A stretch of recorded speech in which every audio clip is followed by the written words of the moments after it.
Hello viewers, আসসালামু আলাইকুম। কেমন আছেন আপনারা সবাই? আশা করছি যে যেখানেই আছেন ভালো আছেন, সুস্থ আছেন। আজকে আপনাদের সাথে শেয়ার করব বড়ই চাটনি বা বড়ইয়ের আচার। এই তো দেখতে পাচ্ছেন, এখানে আমি হাফ কেজি পরিমাণ শুকনো বড়ই নিয়ে নিয়েছি। এখন আমি এই শুকনো বড়ইগুলা আমি পানিতে ধুয়ে নিব।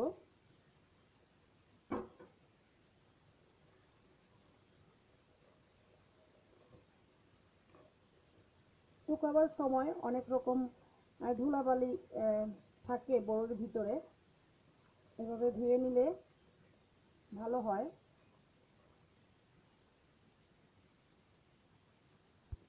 এখন একটা ছাঁকনির সাহায্যে আমি পানিগুলো ঝরিয়ে নিচ্ছি। তো এই ফাঁকে আমি আচারের মশলাটা তৈরি করে নিব। একটা প্যানের ভিতরে আমি দিয়ে দিব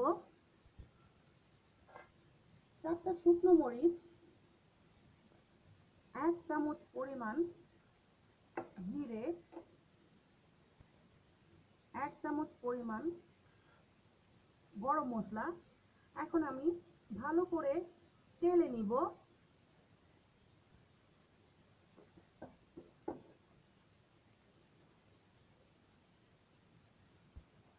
ভালো করে তেলে নেওয়া হয়ে গেছে।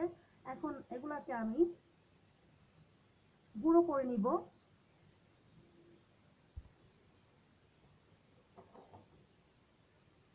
এখন আমি এগুলোকে গুঁড়ো করে নিব।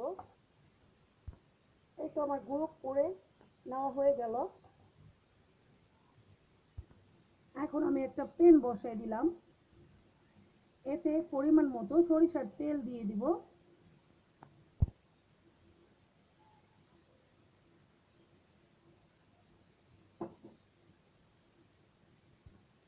এখন আমি দিয়ে দিব এখানে 2টা এলাচ আর দারচিনি টুকরো।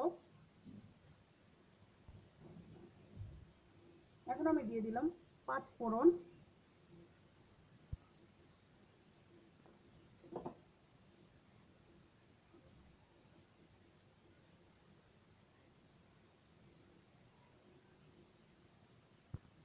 এখন আমি দিয়ে দিব শুকনো বড়ইগুলো।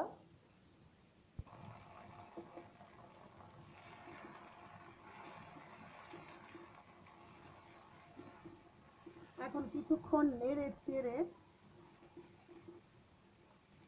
বড়ইগুলোকে একটু হালকা সেদ্ধ করে নেব।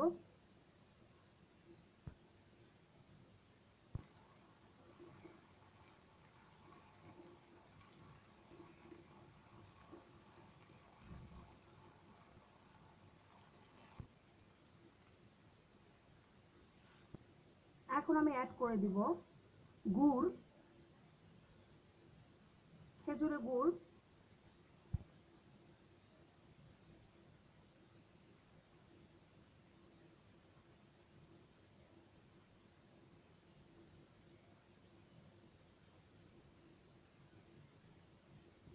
আমি এখানে হাফ কাপ পরিমাণ খেজুরের গুড় দিয়ে দিলাম। এখন ভালো করে নেড়ে চেড়ে দিব।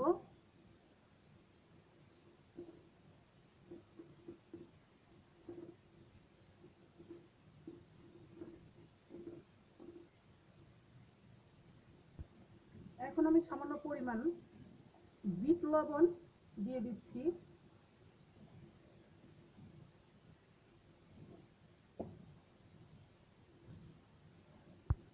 আর এখানে দিয়ে দিচ্ছি 2 টেবিল চামচ ভিনেগার।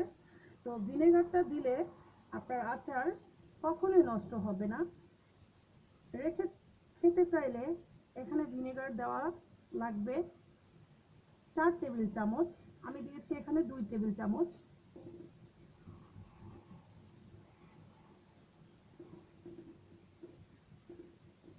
আস্তে আস্তে আচারটা আঠালো হয়ে যাবে।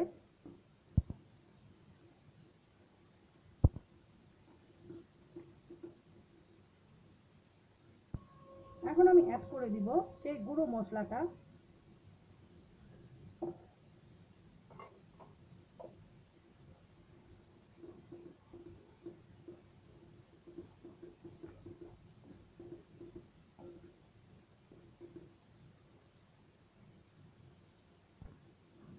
বড়ই আচার কিন্তু হয়ে গেছে, একেবারে আঠালো। এখন আমি চুলাটা বন্ধ করে দিব।